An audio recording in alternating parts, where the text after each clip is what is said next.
Again, thanks for everybody joining us, being part of the Kin family.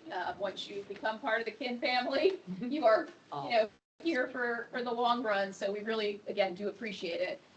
You saw what we did earlier, and we will basically be on repeat for that for this session. We do have 5 presenters. In just a minute, I'll turn it over to Ashley. And all the boards have her stuff, so we'll do that. And then it'll go Chris, Jeff, Christy, and Melanie will wrap us up. So whenever you're ready, Ashley, thanks. Good morning, everyone, and welcome to the second session. Thank you for everyone that attended today and your support along the way. I know it means a lot to all of us. I am Ashley Corkins. I am active duty military, actually in the Air Force, an aircraft maintenance officer. So turning on, it's turned on a different part of my brain, but it was nice to connect and get outdoors, and that was like a lot of what my research was about, was finding a different path to mental wellness and exploring nature. So that leads me into identifying the benefits, motivations, and barriers. That was my purpose. So how do we get women outdoors? What facilitates that? What motivates them? And what barriers do they have? What challenges do they see in getting outdoors? My recruitment was done in South Dakota. It was all voluntary. I did a pre-hike announcement and then additionally posted my survey on a Facebook page. I had 16 total participants. All were over the age of 35, all were white, and from South Dakota. So we live in southwest South Dakota. It's the Black Hills hiking community. So the surrounding communities all gathered, and the hike that we did was 5 miles long. It's a very moderate trail. What was neat about this hike is we all wore festive hats. I had mixed methods research, so as I announced, did the survey, did interviews, had 4 interview participants, and additionally I took field notes on our hike and took a lot of pictures along the way. It was a very beautiful December day when we did the hike. So through my data analysis, I did have key themes that were within the survey, but additionally 2 other themes kind of presented themselves when I went into the interviews and asked more questions and follow-up connections. A lot of it was connecting to nature. I felt calm out there. Self-development, achievement was found along the way as well. And so a lot of frequency within those data points. My survey was from not at all to very much, with physical health, social health, and mental and emotional health. Additionally, ask them open-ended questions at the end. So if you follow me along our path of benefits, social connection and support was a major benefit, finding community. And for me, kind of coming into this as I continue to move around, this was the first time I found a women's hiking group. So as I went on to different areas of the world, this is the first time I felt connected to a group of women. Leadership, checking in. So there was constantly they had a front leader and a back leader were constantly checking in on different groups. Conversations were being had. I mentioned the festive hat so everyone could feel included. So I mentioned inclusivity, and then very high to very much for a sense of community. So many of the participants mentioned they felt a sense of community on this group hike. Physical health, many people mentioned improvements in their cardiovascular health and their endurance and muscular strength as well. Connection to nature, feeling grounded in nature, taking pictures along the way, calm, contentment, highlighting the beauty, and constantly taking selfies with other individuals. So that goes back to the social connection and support when they already met their group of friends within the community. Self and personal development, leadership traits. One of the interviewees mentioned that they hadn't led any group hikes, but joining the community, they now started leading hikes and started interacting with more people. And outside of that, they were leading additional hikes. So they found a different group of friends to do continuous hikes.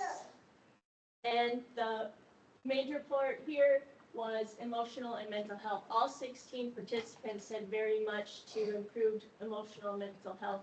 So that was one of my major key takeaways.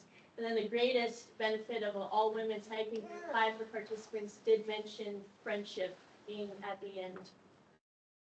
Some of the challenges faced was prioritizing time management, competing priorities, driving to the trailhead, the amount of time it does take to go hiking, and weather. If it was too icy, too hot, too cold, a lot of members would mention that would prohibit them from going out. And then self-doubt was challenging hikes. They were too afraid to go alone. Fear of hiking alone because of human predators, snakes, mountain lions. So those are some of the conversations that were had of they felt safer going with a group of women. Future direction, presentations. I look to present this to the hiker babes, all of my findings. Additionally, I like to collaborate. Melanie and I was just collaborating in the hallway, like what do I plan to do? I would like to bring this back to our military base, because I'll be honest, usually work is work is work, so I don't necessarily connect with the women there at work, so I would like to bring it back to the base and maybe become a better ambassador and bring some more people along hiking with me. And then I plan to write a news article and additionally continue to promote, as I related to earlier, is just to make sure people are aware of these communities as they continue to go, because they all are around the world, but how do you find them? And that's, you can communicate that to everyone. That's all I have. All right. So I just want to start with, this is kind of a full circle moment for me, because some of you know, during my freshman year of college, I had an anxiety attack during a presentation in front of about 12 people and dropped out the next day. So just having my parents here and my whole family here is really special, and kind of making that change over time. So thanks for being here. The title of my presentation is Breaking Cycle, Stories of Exercise Adherence After a Sedentary Path. So many of you probably know what the cycle is. It's the cycle of showing up January 1st, going to the gym, having your membership, and then dropping out a month or a few months later. So some of you may have been in that situation. You may know people who have been in that situation. But research shows us that about 50% of people that show up to a gym will drop out within 6 months. So it's just really common that people will drop out. So I work at a gym in Indianapolis, and I did surveys and interviews with people at that gym.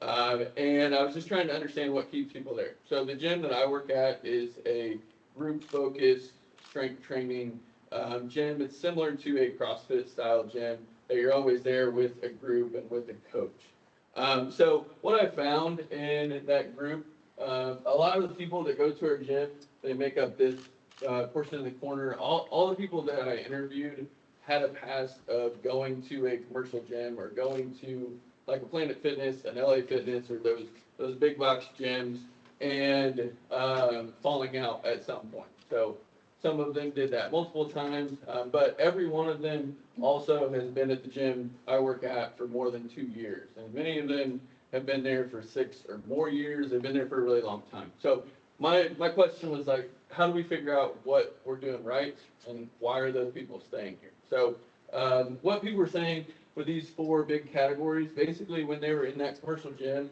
they didn't have this stuff. And then at the gym that I work at, they do have these 4 things. So they were community, so in that big box gym, you're there kind of isolated. You don't have anybody to work out with you unless you go with a friend or a family member.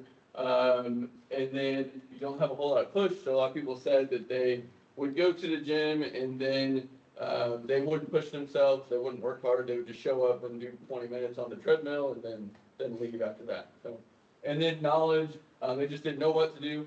So people would look at all the machines and all the equipment in the gym and just not have any idea how to use it. And then positive health. So a lot of people look at the gym as kind of they're looking at themselves negatively, or how they look. They want to change how they look because they don't like how they look. So they think about it negatively, and we need to change that and make it more positive. So basically, what I found was in the gym that I work at, we kind of flipped that on its head, and we have a sense of community.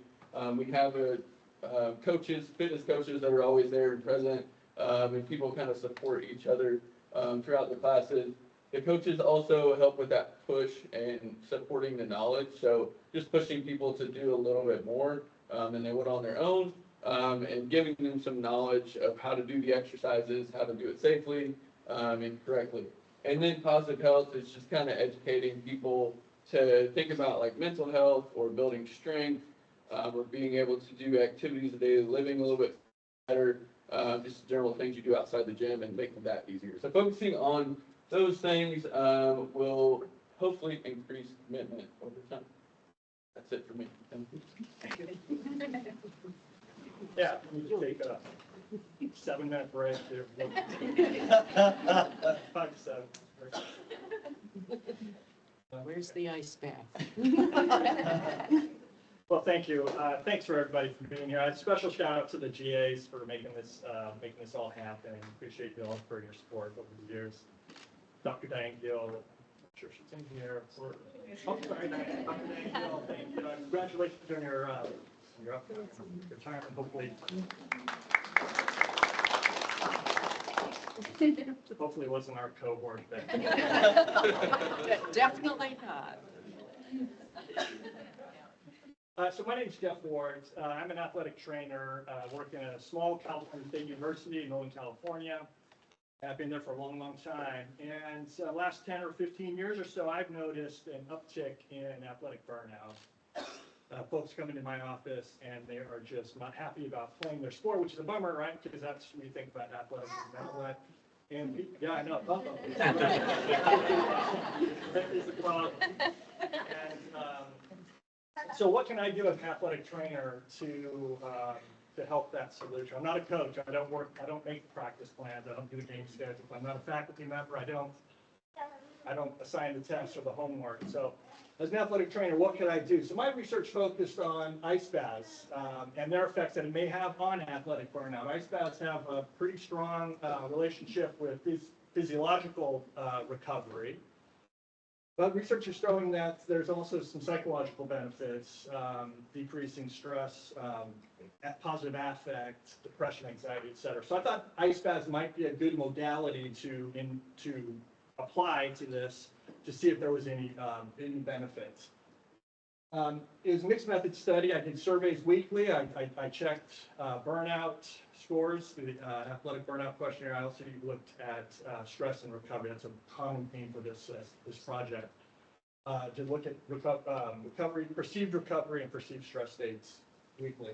And then we did focus groups at the end. I used my basketball teams, men's and women's basketball teams, as my sample participants. And I found that increased stress correlated with increased burnout. That makes sense. It's pretty common.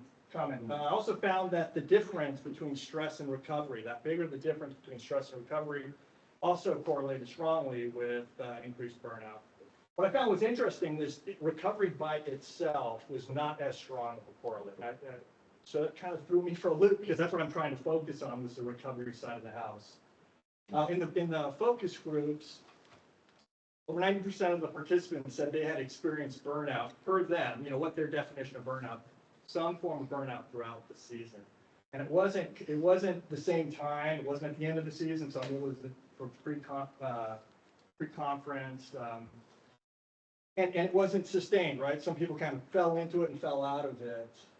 They also said that ice baths were beneficial short-term. Not necessarily did they, by itself, was a game changer for burnout. So, I think ice baths are a piece of the puzzle, but not the complete structure. I think there needs to be more of a holistic approach to attacking this issue. And those other pieces of the puzzle, per our focus group, were education. They wanted to learn more about certain self-care strategies. They also wanted us to educate our coaches on workload management. And then self-care. They wanted to know why, sleep hygiene was important, why nutrition was important. Well, it seems logical, but they didn't have that knowledge. They wanted to learn more about it. And finally, they wanted better communication. And this was an interesting one to me because the communication to their coaches wasn't a direct line. They didn't want to be perceived as being weak or by disappointing the coach by saying, hey, I'm tired, I need a day off. They didn't want to affect their playing time. They really felt like it would be better if they used a medium, a liaison, so to speak, and that's where the athletic trainer comes. But maybe more so, and we can get into the application of this in a quick sec. But those three things, combined, hopefully will level off that imbalance between stress and recovery, create more of a balanced athlete. The applications for me, for athletic trainer, to help with this situation really was focusing on what I pulled from the focus groups, and also recognizing that stress states and recovery states are highly individualized, right? My stress is different, like right now, my stress is through the roof. As compared to the other folks, may not be quite so high. My recovery in about 5 minutes can be significantly better, but the point is that it's highly individualized, and so we need to recognize that. That's going to be more of that holistic approach. So what I've done, this is the application part, is my absolute favorite part. We've already actually started to implement some of these things, is recovery program. So I'm going to stay with recovery. There is a moderately strong relationship between recovery and burnout. Recognize that. So what can I do? I can implement. So I've started putting together a recovery program that the coaches are on board with right now. We're going to start next year because the season's over, but we'll see next year how that goes. But basically what it's going to look like is going to be a bunch of self-care strategies, and I'm going to ask, and it's going to be autonomous. So athletes are going to have an opportunity to pick and choose what they feel is going to help them the most. It's going to basically be a checkbox thing, and then we'll look at it and talk about it and discuss that stuff. The workshops for the education component to this, we're already doing that already, but what I was doing, I started an initiative a few years ago called Keelhaul Fit, or mascot for Keelhaul. We were doing workshops on self-care strategies, but we were having them in a central location, asking the athletes to come to us. What we're going to do next year is go to them, right? Go to the source and make sure that they're hearing this. They want to hear it. They want to know it. It's just not going to be, maybe be a little more truncated, and I'm just, it won't be an hour-long session, maybe 15 minutes, but every other week, study hall type thing. So we're also going to educate our coaches and make sure that they recognize that not just because the way you were coached and you had success when you were a player doesn't necessarily translate to how the teams are going now. So it's going to have to be a little bit more individualized and try to get through them. I think I've got it pretty good. I've been at college for a long, long time, and the coaches are all much younger than me, so I feel like I've got a handle on being able to hopefully coach the coaches. And then finally is the load management.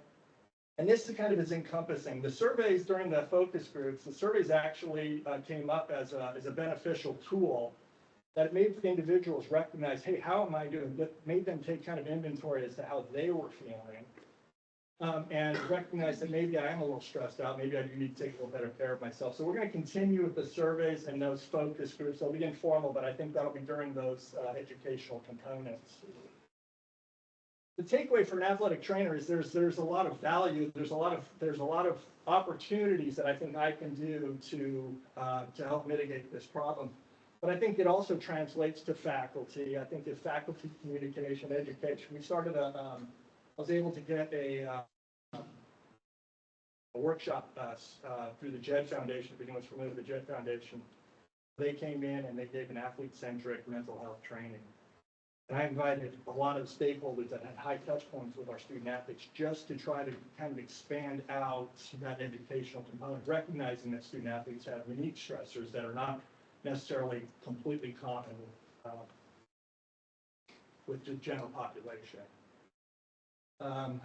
And so we expanded that out to housing, expanded it out to our academic counselors, of course, our CAPS and our counseling and psychological services folks, and our health center. So hoping that we're going to be able to put a dent in this and be part of the solution. Hi, so my name is Christy Bennett, and I am in the 2020 cohort, so I'm on a little bit longer plan here, but very excited to be here and be able to kind of present. I currently work, I'm not in the academic world, I work for USTA, the Tennis Association in New England, so tennis is kind of my world. I have always had an interest, I played tennis for a long time, I've seen tennis, but once I got into where I'm at now with the adult leagues, I was able to really pull some data and realize that in USTA, across the country, 65% of our players are women. We kind of call it the cult, so if anybody here is an adult league player for the southern section, you're in the cult.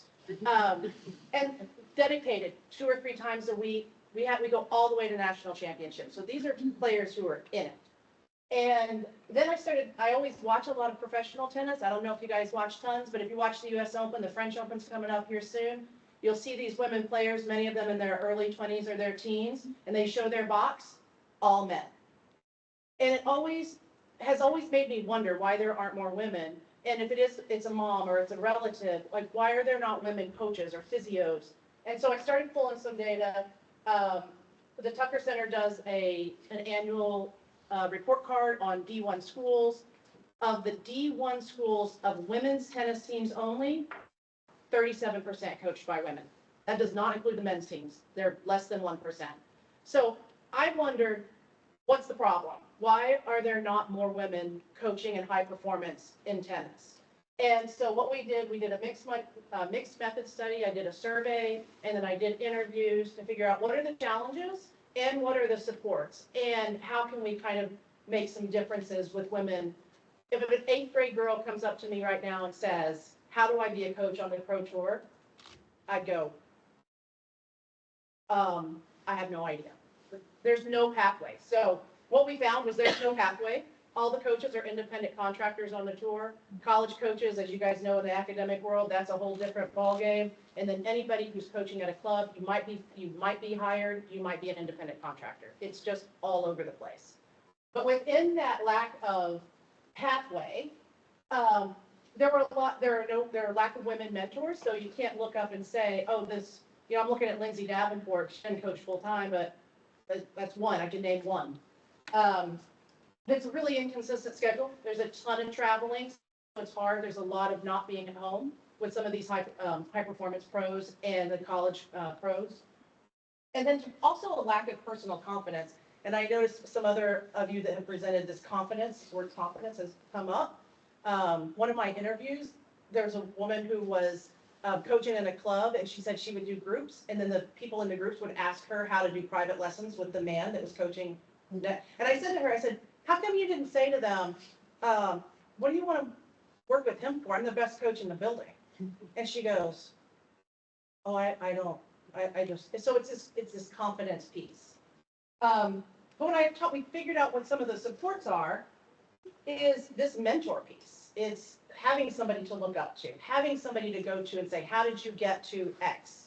And how can we support each other? And when I would ask the women in the interviews, how did you? They would always kind of relax, and they would smile, and they would go, oh, there was this one person, let me tell you about them. And you could just see the joy on their faces. So I think that's a big piece.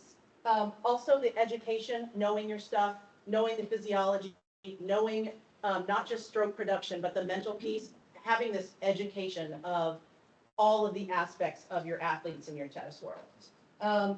And then pathway, which I think is important, and I think is a much bigger picture because of the way the WTA and the ITF and colleges are all kind of put together. But I think there really should be a way that you can tell somebody, if you want to be a professional coach, this is how you do it. That's kind of a long-term plan for me. So we need to reduce the challenges, we need to increase the support, and be able to get more women coaching at the high performance level.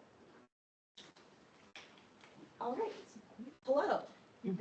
Bring it back. Hello. Hello. Hello. All right. Make sure we all have the same energy. All right. So thank you all so much for letting me wrap this thing up. Thank you, Ashley, for kicking it off in the midway. I'm going to start off my presentation by saying I don't think that we talk about trauma-informed resources in the fitness industry or group fitness specifically enough. How do I know? Because I was someone who needed trauma-informed resources about 1.5 years ago, maybe 2 years ago, because I realized that I had some unaddressed trauma that was really starting to mess with me.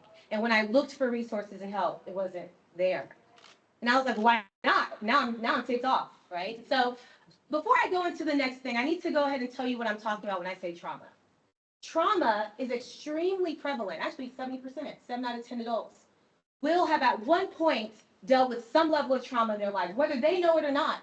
Trauma is anything that you deem as unacceptable, it's shocking, surprising, unwanted, and it can have a detrimental, it can have a delaying effect on your progress, whether it be emotionally, psychologically, and so on and so forth.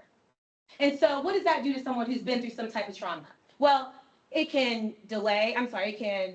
cause a sense of loss of support, a loss of safety, a loss of security, a loss of control. I've been there before.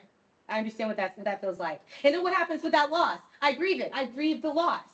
didn't realize I'm grieving the loss, and then I maybe developed some grieving situations like denial, anger. We all have dealt with that at some point, right? But you don't know that it's because of that. And then, oh man, now I'm stressed out more, right? And so, by the way, the American Psychological Association says that stress is now like one of those epidemics. It's really like starting to kill people. It's a silent killer. Because a lot of people don't know that they're stressed out. Now they're having these stress reactions, fight, flight, fawn, freeze, flop, all these different things. They don't even realize it's coming from the trauma that's unaddressed, right? And now we're dealing with mental health issues, a decline in health. So now that I've made you feel all good inside, I'm going to go ahead and go to the next part, because we're in kinesiology.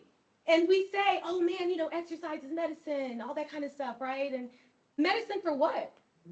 If I'm going through something, which I was, I want to know what's the medicine for. If I'm messed up in this part right here, I'm thinking anxiety meds. I'm thinking stuff like that. I'm sorry, I'm not interested in meds. I'm not interested in pill popping. I don't want to associate exercise with that, right? And so we look at the stats and it's like, okay, well, more than half of our adult population is not reaching the recommendations for exercise on a weekly basis. We're not hitting it. And then we can say, oh, well, it's because people are lazy. Oh, well, it's because they don't have time. Oh, it's because they're not interested. Well, why aren't they interested? Why don't they have the time? Why don't they have the money? Well, maybe it's because I'm stressed out. Maybe because I can't make decisions. Maybe it's all these things that I just said. How do I know? Because I've been there. That's what spawned this whole thing, right? So I would like to position exercise as a means to an end. Not simply, hey, y'all, just go exercise, period. And you'll feel better, period. Feel better in what way? Go exercise to get what out of it? If I want to say, there's been studies out there that have shown that if you do group exercise, like group activities in a physical, I like to move around. I don't know if I'm out, let me go up there. I'm going to like touch you. Okay. If you do group exercise and group activities in an exercise or physical activity setting, that those people who have social anxiety, dealing with that kind of stuff, they are now able to go out in the real world and their social anxiety goes down because they were able to deal with some stuff in the exercise setting with other people. They're going through things and they're learning how to develop these skills. Why don't we say that? Why don't we promote that with exercise instead of just saying exercise is medicine or remember your why? I don't even know what I want to eat today. And you're telling me to remember my why. What's your why? So, in my area of fitness, I am really into group exercise. I like the people, I like the environment, the excitement. And so I decided to do an autoethnography because I wanted to see why I was part of that 60+% that didn't want to exercise. As a matter of fact, you can't see, well, you can if you look around. Group fitness became a thorn in my side. I've been teaching group fitness for 20 years. I've been attending classes for longer than that. And I despised group fitness. And I was like, something's off. Something's off. I'm having an identity crisis. I don't know what's going on. I think I can figure out what's going on here. Because things as simple as the music's too loud. There's too many people in my face. There's people doing cameras. They want to see how you do things in the class. The time that it's located, or the time that it's offered, the location that, all of those things and one of those things could trigger me any day. So if we have group fitness classes where there's 30 people, 40 people, and 7 out of 10 people have dealt with some type of trauma, whether they know it or not, do we know what elements within group fitness might be triggering? The answer is no. I've already interviewed people, other instructors. I had to do a deep dive myself to kind of reflect and see, well, did I know? Melanie, did you know? No, I didn't know. They didn't know. Their questions to me were like, Melanie, this sounds great. I think we should maybe look into ways to figure this out. I'm like, yeah, me too. And they're like, no, I'm asking you to do it. I'm like, oh, okay, yeah, let me go and do some research. So I looked up the trauma-informed care, which again, you can see a trail here. Trauma-informed care is an approach within the human services industry, which says that if you deal with people, you are more likely than not to deal with someone who's dealt with trauma. How do I know? 7 out of 10 people deal with it. So there you go, more likely than not. Whether they know it or not. So if we are able to implement, embed these 6 principles within trauma-informed care in the fabric of your policies, your code of ethics, the pictures on your wall, the way the people talk to the people, all that, your trainings, all that, you are more likely then to facilitate or foster an environment that heals instead of unintentionally hurts people. So, most of the research I saw in trauma-informed care was around, with fitness, was around personal training. And I think that's great. I think we should continue that type of work. But there was very little about group fitness. Group fitness is the lifeline of most gyms, by the way. There's a lot of people, there's a lot of memberships that come from that, right?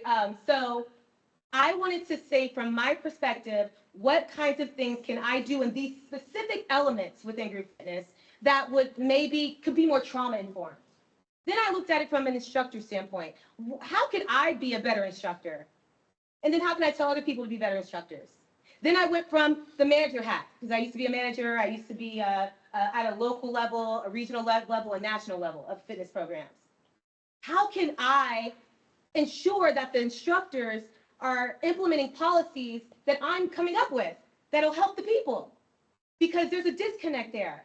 If we're looking at the management leadership level, it's money. I need more people in the door by any means necessary, which I agree, because as a manager, I needed attention and stuff, so I agree. But the instructor is in a bad place because I'm implementing these really harsh rules, but then I have to also understand that there's this person that's acting out of my class and I don't know how to deal with that. So what I did was I came up with this conceptual model, because trauma-informed care says that this is not an end goal, it is an evolving situation. It is an approach to how you deal with people. So my conceptual model is called the Empowered Group Fitness Initiative.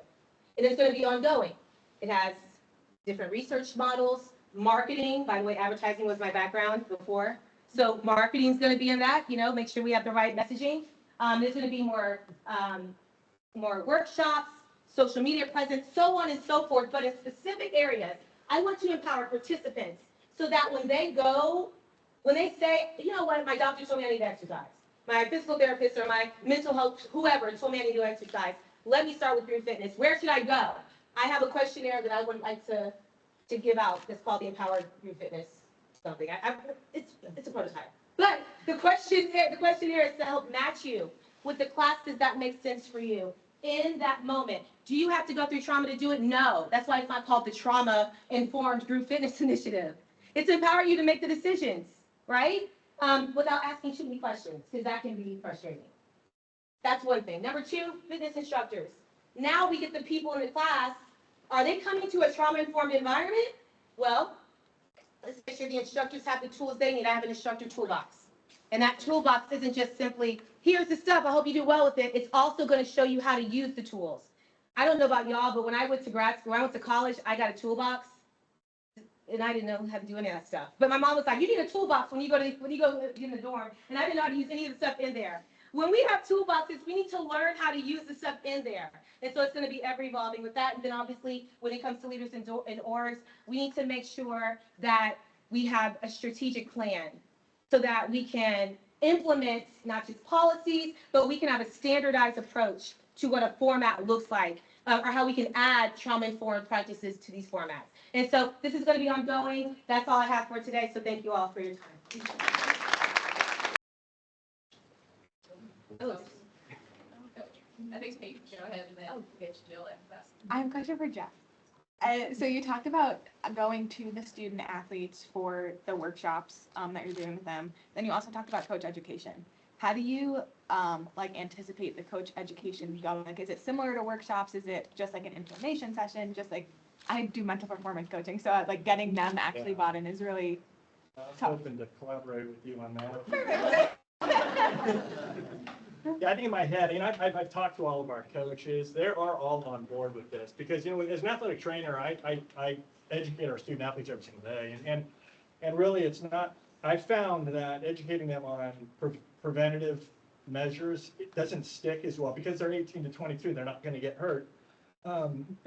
That's just what, that's the mindset of a student athlete, at least that's my experience. So I try to sell it on the sport performance side of the house. And I think then they listen because a lot of this, core engagement, blah, blah, blah, that will help with they'll be able to jump higher, run faster, cut, blah, blah, blah. But it'll also protect them a little bit more. And so I think with this, integration of workload management, it's not going to be on trying to prevent burnout. It's going to be more on, this will make your athletes play better. You'll actually get better results from this. And because I think it's logical, right? I mean, it's, if you're burned out, you're not going to be, physical and emotional exhaustion, decreased sense of athletic achievement, performance, and then sport evaluation. Those are the three things that make up athletic burnout. If you're experiencing that, you're not going to be at your prime. You're not going to be performing very well. And so I think sell it in that regard, and I think they might buy into it a little bit, and they have. But I think that will be coach meeting centric. I think I can get a hold of the coaches. The coaches' schedules are a little bit easier to get a hold of than the athletes. Jeff, can you just say a little bit more about your school and why sometimes maybe that's a bit harder for your athletes? Okay, yeah, of course. So I work at California State University. We're the smallest of the CSUs, but we're a maritime academy. And so it is like a pseudo-military organization. They wear uniforms. They have to go to watch. They go to formation. It's not a military school, but it's run that way because when they get licensed and go off into the maritime world, that's kind of the model that they will run. And so like sleep hygiene is really important because they don't sleep. If they are standing watch from midnight to 4 a.m. and then they have I used to coach our cross country team, and I pull up into the parking lot. I have students parked in the parking lot sleeping because they just got off a watch at 4 a.m. That's crazy. No one else does that, right? So I think those are some unique stressors that our students have. But I think there is some transferability to other colleges, more traditional institutions. But yeah, access, and then our student athletes, they carry just ridiculous course loads. Like an undergraduate program, they're carrying 20+ units a semester. It's really, really hard. So we have to be very efficient with our time. The two words I use mostly, and I don't want to hog this, apologize, but is balance and efficiency. And I have to not just balance in terms of standing on a ball, but it's balancing work and athletics and school and social, but also being super efficient with the time that we use with them. So that's why I want to take the training to them. Utilize their time, sorry.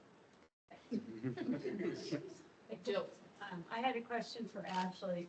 When people came to your group, did any of them know each other? Yes. Okay. So we've been on multiple hikes. So it was already an organized group. So many of them didn't know each other. And I felt like I was the constant kind of newbie sometimes to reintroduce myself. But there was a lot of new people as well. So it's probably 50-50. And did anybody come solo? Just show up by themselves? And I think there's one person that was new that showed up solo. Can I ask one more question to Christy? Would the USTA ever take on like the coaching piece in terms of giving like a program for people that want to coach? Maybe, somebody who loves tennis, likes to play, but isn't good enough to compete, go into that. Yeah, it's an interesting question, and we're in a little bit of a transition right now on the national level, because there have historically been two governing bodies that are the certifying bodies. And USTA has been, we're the governing body, but we don't do coaching. But recently, because you can go on a weekend and get certified through one of the governing bodies in about 9 hours and be a professional coach, which is not great at all. So USTA has decided that they are going to take on this role, and this year they are rolling out some new areas. And I think there's going to be a big announcement in August, but it's also a little political because of these other two bodies. They're now fighting, which is interesting. So I'm a little bit separated from that.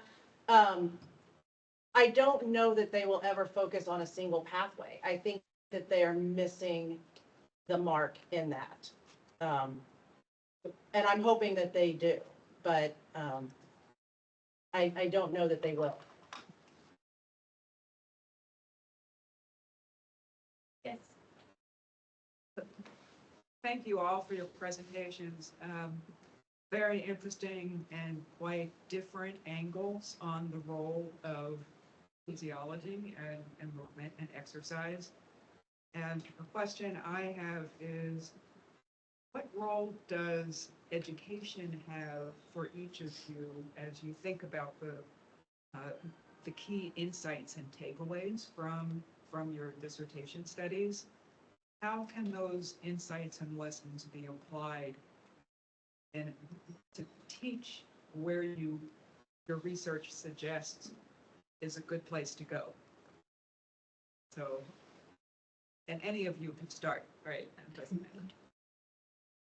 Well, I'll start. I teach in higher education, and in higher education, a lot of the stuff that I talked about can be taught, and that's kind of what Kate talked about earlier. I have students that want to go into personal training and then also the physical therapy and all the other paths. But there could be more education on the working with people and getting experience, like she talked about, with people throughout that education. So we get a lot of the science of what we're doing and why we're doing the physiology and the anatomy and all that stuff. I think there could be a little bit more focus on psychology and actually just practice working with people. And is your target students, So the faculty? I'm just curious. it's a great question. Well, my target initially would be students. So I try and bring this stuff into my classes and teach the students. That's just the easiest access for me. And then other targets outside of education, I have with fitness coaches and things like that, but mostly students in education right now.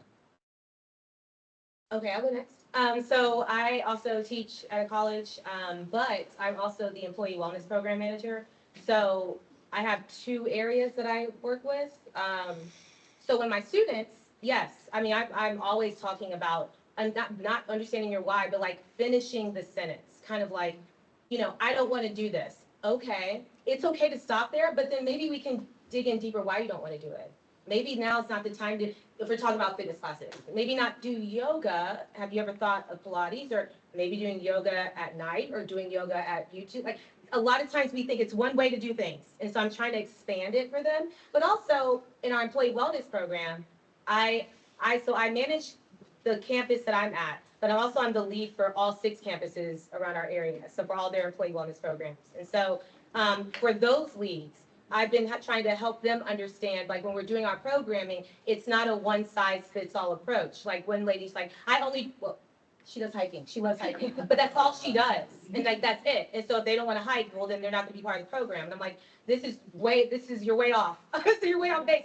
So, but like, even the way in which I have to speak to her, I have to think about this in a more of a trauma-informed way, because maybe she's had some past where it's like, I only feel comfortable doing this on my own. So I've already started to utilize in the leaders, but also how they lead their campuses for their employees, that is. So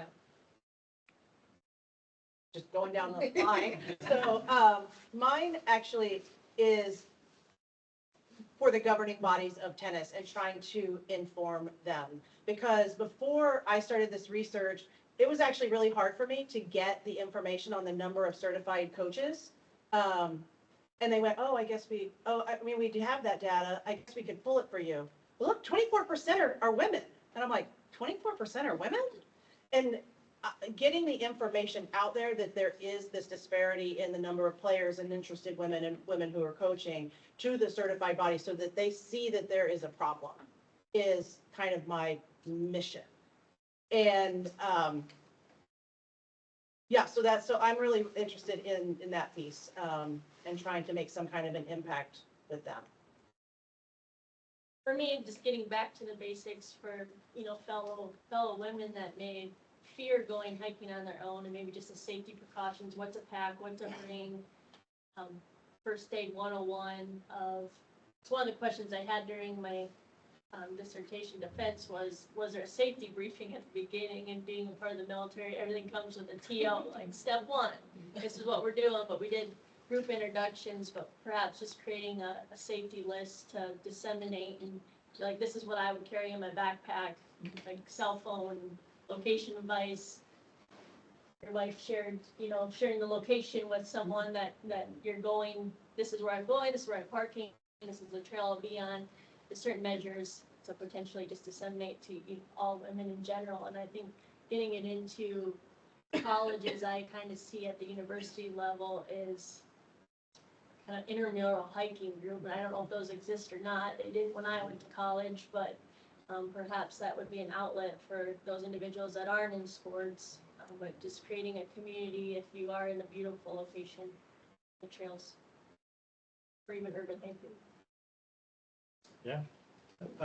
So my audience that I want to, I mean, education's huge for athletic training. I think, I don't teach necessarily in front of in a classroom situation, but educating athletes on preventative strategies is absolutely paramount to, I think, good athletic training, and prevention and recovery, two critical things, and not just being reactive to what the situation is. But getting into this program, and coaches obviously is an important part, but I want to distribute this information also to other athletic trainers, and we've got conference athletic trainers at the local level for me.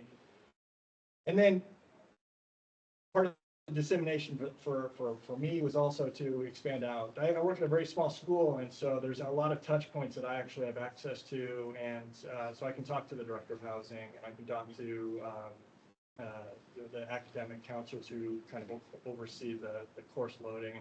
Why is a freshman, an incoming freshman who's an athlete, a mechanical engineering student, why are they taking 22 units their first freshman semester, the fall of their freshman semester? It makes no sense to me. We're setting that individual up for failure, honestly. So, yeah. Hey guys. I love how we're put into this group, and as I was listening to everybody, and then Mel finished off with her questionnaire, it almost sounds like you guys have an app ready to go. No, because are you able to lift heavy today? Are you able to be in a room with lots of people, lots of light? Are you able to go to a practice one-on-one where it's high intensity? Are you able to be outside today? Are you suffering from burnout? If I had an app that I could just boom, boom, boom, boom, and then have it come and be like, maybe you should try this today. I'm going to do what the app tells me to do from what my fitness is. So I guess it's less of a question and more of a maybe a next thing. Yes. I just had one question. As I listened to everybody's presentation, it seems like this is better integrated in an urban area. And I know you said you're from a rural school, but how do you get to the ruralest of the rural, like our school of 100 students? How does that going to impact them, and how do we get this knowledge out to them?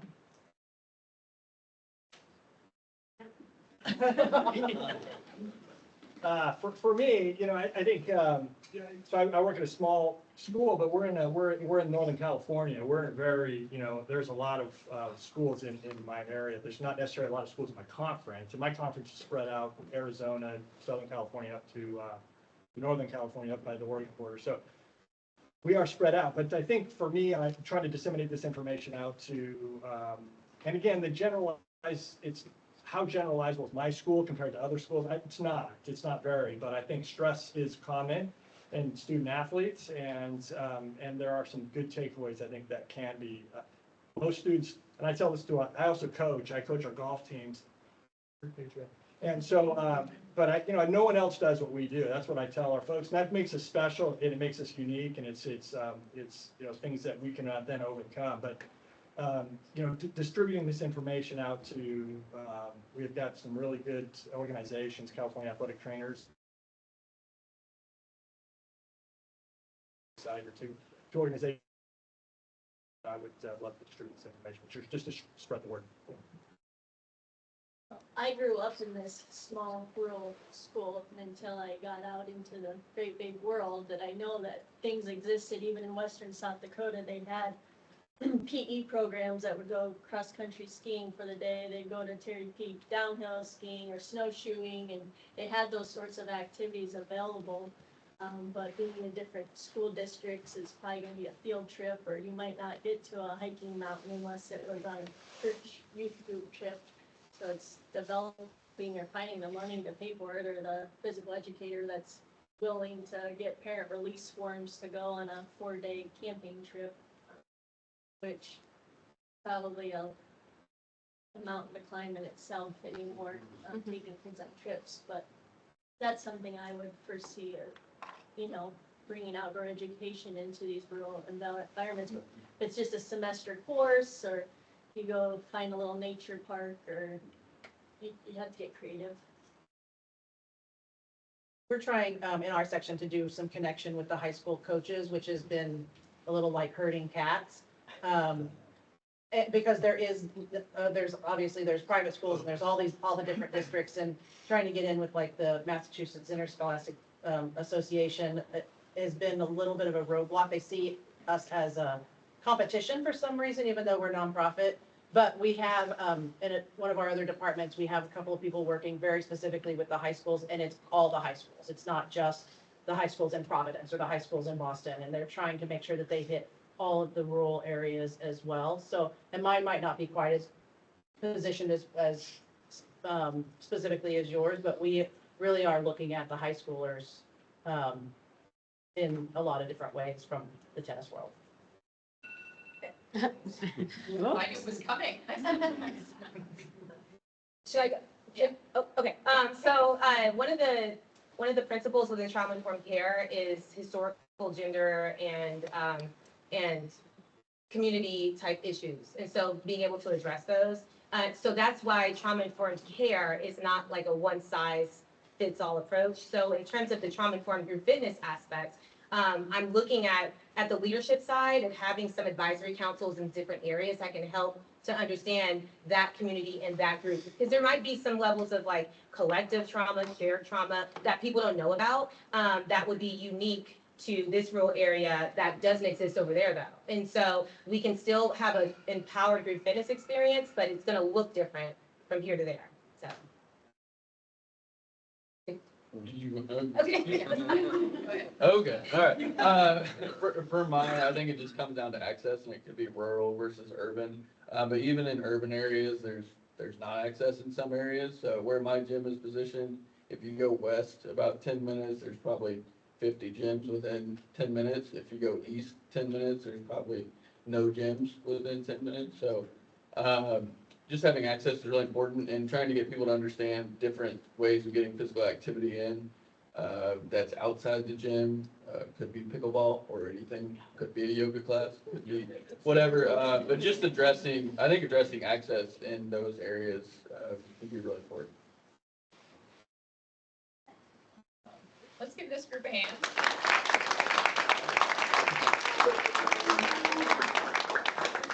Yeah, just to remind, I know some different folks came in the room, but really great work by all the students. Again, kind of that, this is the 4 years, and then the last 2 years, and then the last 1 year, really pulling their dissertation work together, sharing those visual abstracts, taking all of that and putting it into one little display, and, you know, challenge them to really share things out, and then have this great event today, be able to just share with the audience and those questions and things like that. But please remember that they're here for the rest of the day. We'll be headed from this space into lunch, and so that'll be another opportunity to talk. The visual abstracts will be available, the abstracts that you can link to, and anything else. So we really hope that this isn't just a one-day event of they shared all these wonderful things and then it stops. You know, Kate already talked about the app that you're all creating, and how to get it out to the rural communities and all of that. So please continue those conversations. If you're even in your own spaces and something comes up, you know, think about, oh yeah, we can get back to Chris, or Mel can get back to Jill or someone else, to just kind of keep that sharing, you know, in the continuation. That really is a lot of the EDD program. Is not just let's learn about it, but let's learn about it and share it, and then continue to think how to grow and build off of that. So a lot of it's that application and that continued translation and use of the work. So let's give the full group a hand.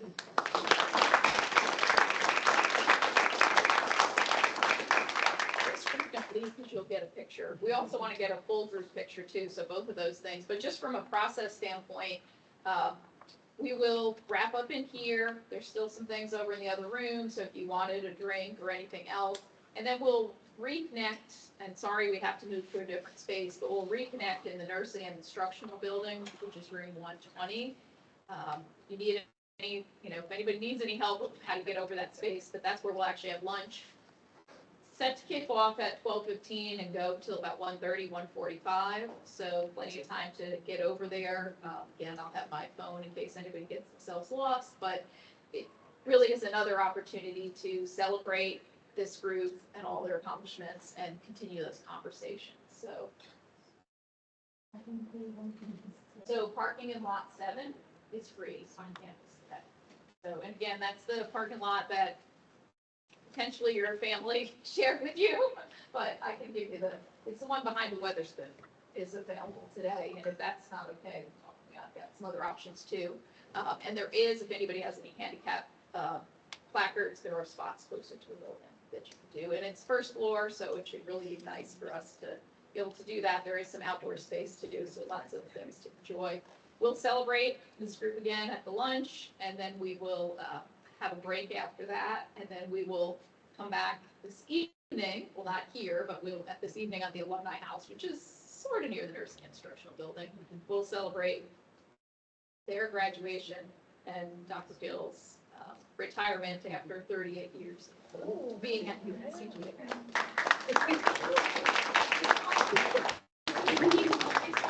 And then tomorrow we'll get another chance to see everybody at the graduation for the hooding ceremony. Yes, questions about anything else? We know where parking is. We know where the food is. Again, if you want anything from out there, and I don't know if this group came in, during our COVID time, and so we have a class picture instead of the in-person orientation picture. So we dug up some things that we had from the beginning. So that's where they started, and here's where they are finishing. Yeah. Right. Well, thank you, everybody. This is great.